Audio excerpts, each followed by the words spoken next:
আজকে আমি একটা জিনিস বুঝতে পারলাম। যত বড় খাঁচাই হোক, যত সুন্দর পাখিই থাকুক, যদি যত্ন না নিই সবকিছুই নোংরা হয়ে যায়। এই যে আমার পাখিগুলো, হোয়াইটি আর ওর ৪ জন বন্ধু, ওদের জন্য আমি একটা বড় খাঁচা বানিয়েছিলাম যাতে ওরা আরামে থাকতে পারে।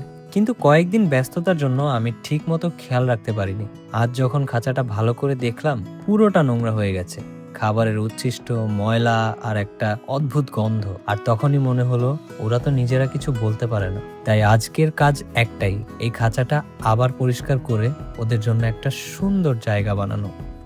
প্রথমে আমি খাঁচার ভেতরটা একটু ঝাড়া দিয়ে নিয়েছিলাম। তারপর খাবারের উচ্ছিষ্টে ভরে যাওয়া ট্রেগুলো বের করলাম। ট্রেগুলো থেকে ময়লাগুলো সব নামিয়ে একটা পলি ব্যাগে ভরে নিলাম। এভাবে একে একে ক্লিন করতে লাগলাম। মজার ব্যাপার হচ্ছে, আমরা অনেক সময় নিজের জীবনেও এমন করি। ছোট ছোট জিনিস অবহেলা করতে করতে একসময় সবকিছু এলোমেলো হয়ে যায়। আর দেখেন এখন খাঁচাটা আবার পরিষ্কার, সুন্দর। ওয়াইটি আর ওর বন্ধুরাও অনেক খুশি।